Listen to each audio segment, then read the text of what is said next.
Am I excited? So this is the second time I've recorded this. I recorded it all without any sound. I am kind of excited. Hi YouTube, it's me, Serial Eater. I don't know if I'm going to record this the second time as good as I recorded it the first time, but maybe it'll be better. I'm excited for another book from one of my favorite authors, Joanna Von Veen, and this book is called Bone of My Bone.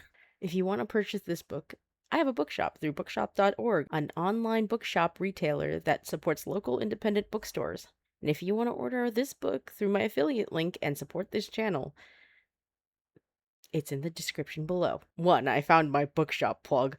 2, I'm learning how to be a YouTuber again. I guess that means that I have to record another video twice. So, besides the funny name of this book, I thought the title of the book was actually a mistake.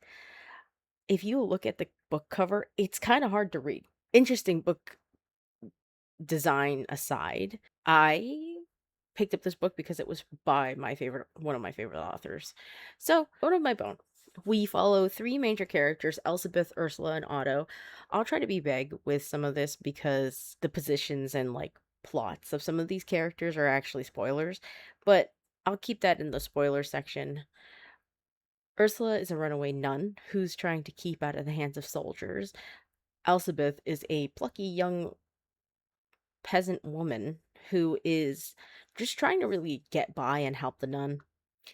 They find a skull of a saint, and the saint supposedly, if they bring the skull back, it will help them by giving them a wish. That's the premise of this story. The 2 leading women are exploring a sapphic relationship. They do go into the oppression at the time, but it's not so much that it's staggering to read. This story is set in the 30 Years' War in Europe, but it's not really based on any historical events. So if you're looking for real historical events that might be happening, you've you're looking in the wrong place. This is really focused on fictional character accounts that might have been seen at the ground floor on the peasant side, I guess, at the time. So it's not from the perspective of a soldier, it's from the perspective of a nun and a young woman. The historical accuracy might not be exact. Von Veen does mention this in the intro of the story. The author also mentions in the resources that there were several different resources that were used. It's on the back of the book. They actually have citations to the research material that was looked into. I didn't read it myself, so do I know it's accurate? No. I don't know if it's accurate or not. I'm not reviewing this book for accuracy. It just sounded accurate to me, which feels like it leads to a lot of it keeps you immersed. It keeps you immersed. The only thing that kind of broke the immersion, and this just kind of makes me think that I should look at the back of the book more often because I don't read the back of the books. I usually don't even watch like movie trailers. I'll just kind of go in blind. This one, you probably should read the back of the book because there is magic in it. There's necromancers in it and like revenants and things like that, like folklore. So I didn't because I liked her other work, I didn't read that. So if you're not looking for basically fantasy, then this book is probably not for you. I would say, on top of all that, this is like more horror, romance, gothic horror. I wouldn't say gothic because it's not really that time period. I would say it's horror, romance, and that's it. Yeah. I would say that I don't think you come to this channel for historical fiction reviews, so I'm not going to say it's historical fiction. I would say because I like the way Von Veen writes. She has a way to describe things, and the prose is easy to read while being complicated in a positive way, where it doesn't feel like you're reading one sentence after another. It feels very cohesive and like good prose. But she does have an ability to describe things that sound gross. There's a lot of gore in this book. If gore is that especially gore that's well written, if that makes you feel sick to read, maybe you want to avoid this one too. In the back of the book, and this bothers me because it's in the back of the book for some reason, and I don't know who goes into the back of the book for a trigger warning list, but here's the trigger warning list. I'm gonna get a screen cap off of my ebook so you guys can see the trigger warning list right here at the top of this review so you know what's gonna happen. The sexual acts aren't like the essay in the book is not are not really described, which it does say that in the trigger warning list, but there are sexual acts in the book. So if any of this and that bothers you, this is also not a book for you. Before I get into the spoiler section, I do have one gripe about like the surface level of this book, which is in the audiobook description. No, I'm not sure if this is labeled anywhere else, but it says for people who liked the Salt Grows Heavy and the Vavitch, f- like these fans would like this, and I would say, why?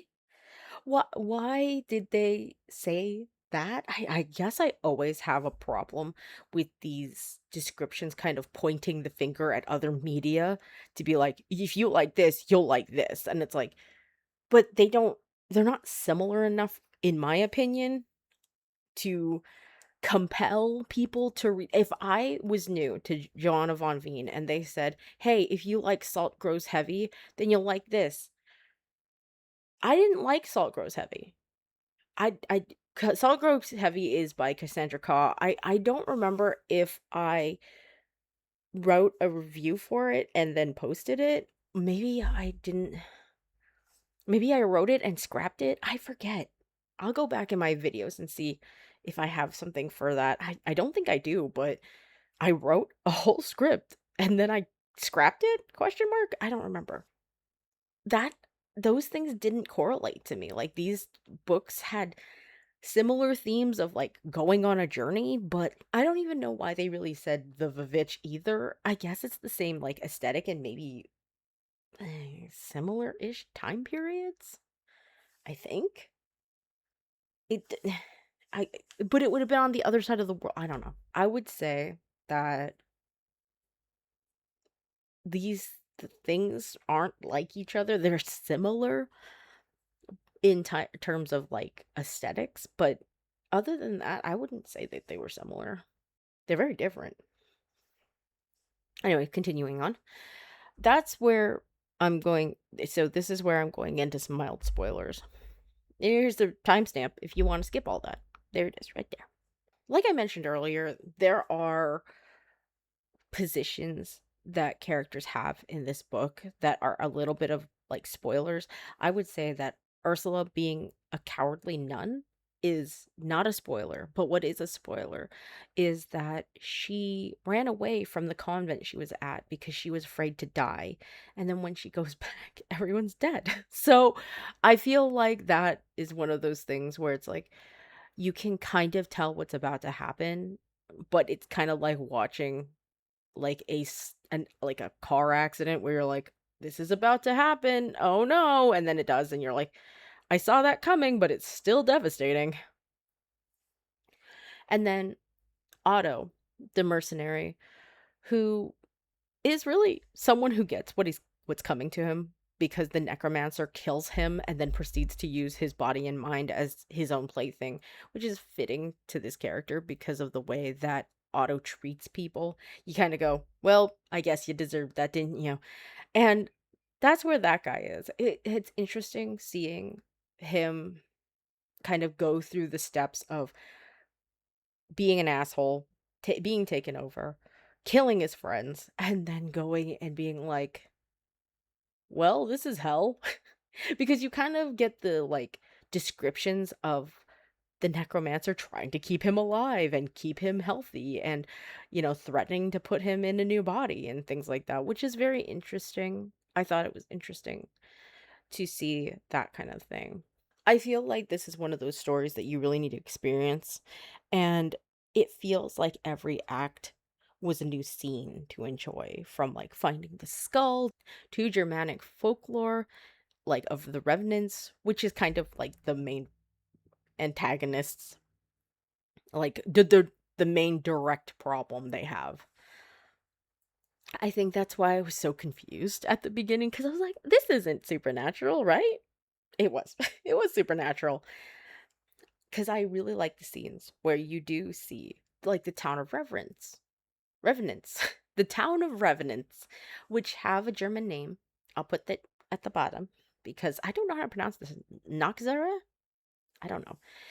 I'll be honest, I can't pronounce it. I don't want to butcher it, and I think I did butcher it, but whatever. It's like a German ghoul, which I feel like the major villain was never really around these two women. It was kind of like a oppressive force that was bothering only Otto for a really long time. I'm going to slowly get into gripes I have with this story, and I'm going to say that there are 2.5 things that bother me with this story. One one really mild thing is the sex scenes. I understand people use sex scenes to like sell their book, but this one didn't need them. I just thought it was a little awkward. I thought it was I wasn't coming into this book looking for sex scenes and then having them put on the page. I was like, I don't want to read this right now. I'm trying to stay immersed. I didn't care for them that much. It was really clumsy and awkward. It felt out of place. It felt tonally wrong to put sex scenes in this book when they often were chastising sex in general. The actual weak points I would say in this book are the necromancer and his skull wife. The skull that the women are carrying is his wife.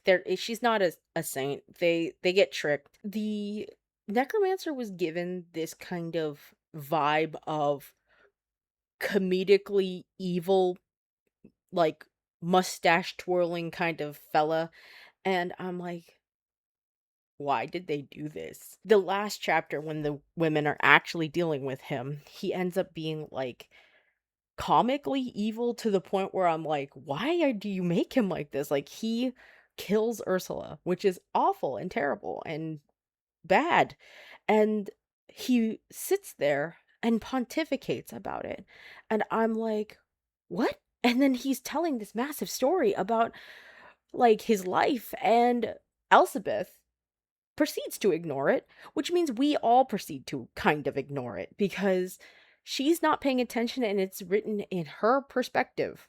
This book has 3 different perspectives. It's like most of it is in the third person and then Elspeth's is in the first person. So if she's ignoring him, we're ignoring him. It's hard to like fully grasp what he's saying when like it's dotted with Elspeth was being mad, and I couldn't focus on what he was saying because I was too worried about about Ursula, and I'm like, yeah, me too. Me too, because I couldn't focus on it. I was just like, what are you saying? Like, I understand that he was like giving his backstory, but I was like, I'd probably have to read it like 2 or 3 more times to like fully grasp what he was going on about. There was like a bunch of stuff about him and his wife and how shitty he was to his wife. He brought her back to life without her consent, and then she was trapped in her rotting body for however long she's been alive. The whole ending was so weak. It was really weak, and I was bracing for this tragic ending. Like I said, Ursula was stabbed. She died, but they kind of like Deus Ex Machina her alive again, and then Elspeth also becomes, I would say, a witch or like a necromantic witch.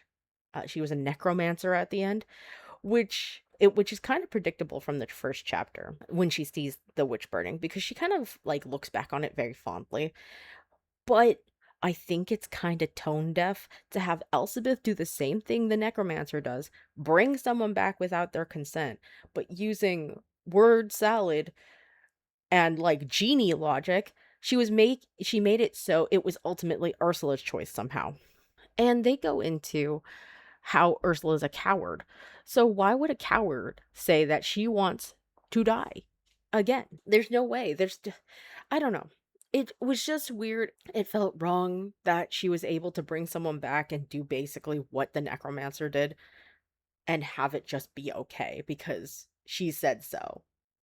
Because Satan made it so. Because Satan made it so. Like she talked to a snake at the crossroads and made a deal with the devil, and then she became demonic.